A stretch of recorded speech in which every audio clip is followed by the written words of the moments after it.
અમદાવાદ શહેરમાં pre monsoon કામગીરી પાછળ કરોડોના ખર્ચ કરવામાં આવ્યા છતાં આજે પણ શહેરમાં 100 થી વધુ વોટર લોગિંગ સ્પોટ યથાવત છે।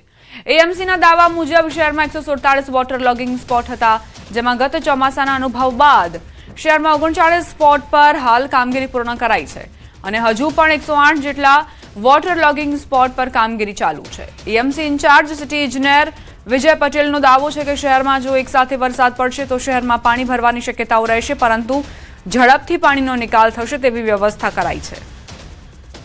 શહેરમાં 171 રોડ પર સેટલમેન્ટ થવાની પણ શક્યતાઓ।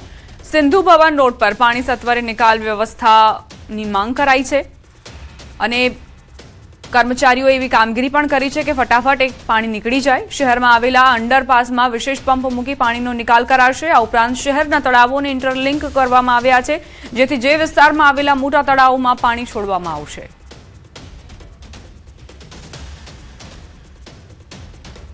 તાજેતરમાં અલગ અલગ ઝોન વાઇઝ ટોટલ બીજા રાઉન્ડની અંદર જે વોટર લોગિંગ સ્પોટ હતા અથવા તો જરૂરિયાત મુજબની જે કેચપીટ વધારાની જરૂરિયાત હતી, બીજા રાઉન્ડમાં પણ કેચપીટ અને સેક્શન સફાઈની કામગીરીમાં 7581 કેચપીટ બીજા રાઉન્ડમાં પૂર્ણ કરેલ છે। 108 વોટર લોગિંગ સ્પોટ જે રિમેનિંગ રહેતા હતા એની અંદર અલગ અલગ જગ્યાએ કોઈ જગ્યાએ નવી પાઇપલાઇન નાખવાની, કોઈ જગ્યાએ સીસીટીવી ડિસિલ્ટિંગ કરવાની વગેરે કામગીરી પૂર્ણ કરવામાં આવેલ છે। હવે આગળ વાત ચોમાસા પહેલાની સટાસટી વિશે।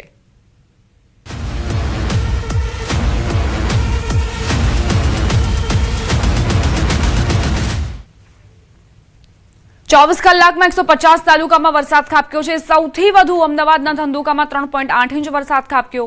ઉમરપાડામાં 2.8 ઇંચ, ખેડામાં 1.8 ઇંચ વરસાદ વરસ્યો। માતર અને લખતર તાલુકામાં 1.6 ઇંચ વરસાદ ખાબક્યો। ચુડામાં 1.6 ઇંચ વરસાદ ખાબક્યો। નડિયાદમાં 1.5 ઇંચ વરસાદ નોંધાયો। વાલોડમાં અને હાંસોટમાં 1.2 ઇંચ વરસાદ નોંધાયો છે।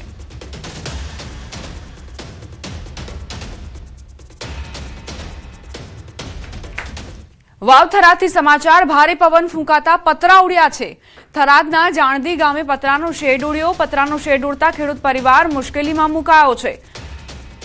તો પ્રી મોન્સૂન એક્ટિવિટીના ભાગરૂપે જે વરસાદ ખાબક્યો છે ગુજરાતમાં, પરંતુ તે પહેલા જે પવન ફૂંકાયો હતો તેણે ખૂબ જ તારાજી સર્જી છે। વાવ થરાદથી આ તસવીરો સામે આવી કે જ્યાં જાણદી ગામે એક ખેડૂત પરિવાર આ પતરાના શેડ નીચે પોતાનું ઘર વસાવીને રહેતું હતું અને પરંતુ આજે તોફાન આવ્યો તેણે બધું જ નેસ્તનાબૂદ કરી નાખ્યું, તબાહી મચાવી દીધી। ખેડૂત પરિવાર અત્યારે મુશ્કેલીમાં મુકાયો છે। કેવી રીતે આ ચોમાસાની સિઝન નીકળશે જે 15 દિવસમાં આવવાની છે?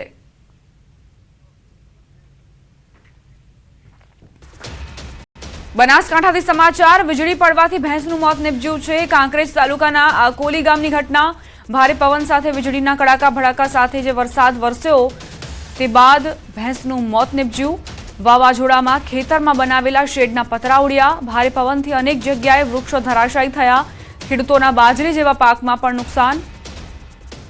ખેડૂતો પશુપાલકોને થયેલ નુકસાનને લઈ તંત્રને જાણ કરાઈ। નુકસાનીને લઈ ખેડૂતોની સરકાર પાસે સહાયની માંગ। કાંકરેજ તાલુકાના આકોલી ગામની ઘટના કે જ્યાં ભેંસનું મોત થયું છે। વીજળીના કડાકા સાથે જે વરસાદ ખાબક્યો તેમાં ભેંસ પર વીજળી પડતા જ ભેંસનું મોત થયું। આકાશી વીજળી કાળ બનીને ભેંસ પર ત્રાટકી અને તેનું મોત થયું। બનાસકાંઠામાં તોફાની વરસાદથી મોટું નુકસાન થયું છે। ડીસા માર્કેટ યાર્ડમાં અનાજની બોરી પલળી। ડીસા માર્કેટ યાર્ડમાં વેપારીઓની બેદરકારી સામે આવી। તંત્ર દ્વારા માર્કેટ યાર્ડ અને ખેડૂતોને માલ સુરક્ષિત રાખવા સૂચના અપાઈ હતી। સૂચના છતાં ડીસા માર્કેટ યાર્ડમાં મગફળી, રાયડો અને બાજરી ખુલ્લામાં જ રાખવામાં આવી। ગત મોડી રાત્રે પડેલા વરસાદમાં મોટી માત્રામાં કૃષિ પેદાશો પલળી ગઈ। માલ પલળતા વેપારીઓ તેમજ ખેડૂતોને આર્થિક નુકસાન સહન કરવો પડશે।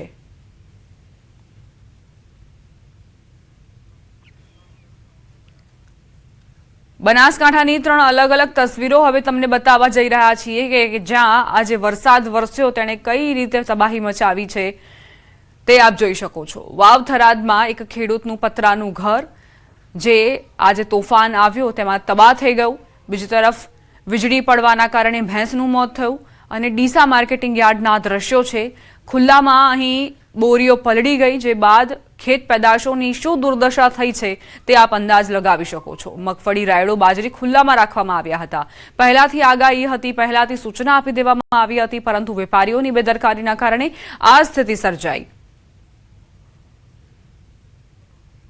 સંવાદદાતા કિશોર જોડાઈ ગયા છે વધુ જાણકારી સાથે. કિશોર, આ બનાસકાંઠામાં તો જે વરસાદ વરસ્યો છે તેના કારણે અનેક સમસ્યાઓ.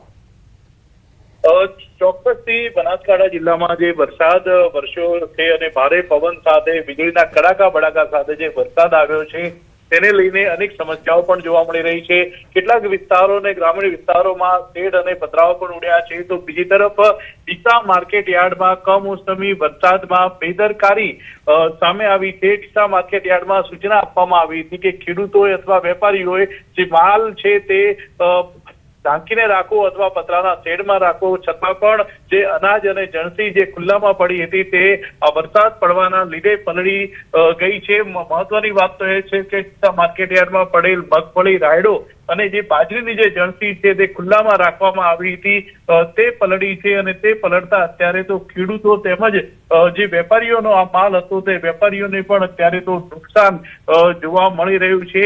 વરસાદની આગાહી હોવા છતાં પણ માલ ઢાંકવાની કે સુરક્ષિત જગ્યાએ ખસેડવાની જગ્યાએ ખુલ્લામાં જ મૂકવામાં આવ્યો હતો અને આ બેદરકારીના લીધે ડીસા માર્કેટ યાર્ડની અંદર ખેડૂતો અને વેપારીઓની જણસી તેમજ અનાજ પલળ્યું છે. દીપા, આભાર કિશોર જાણકારી આપવા માટે.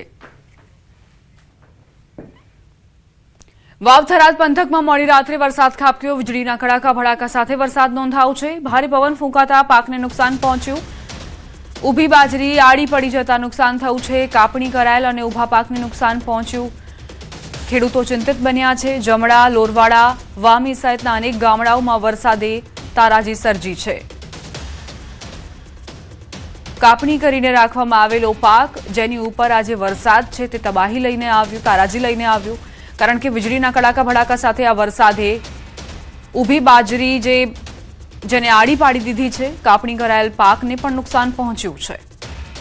ખેડૂતો ચિંતા વ્યક્ત કરી રહ્યા છે. મહા મહેનતે આ પાકનું સિંચન ખેડૂતો કરતા હોય છે અને હવે તેને પર પાણી ફરી વળ્યા છે.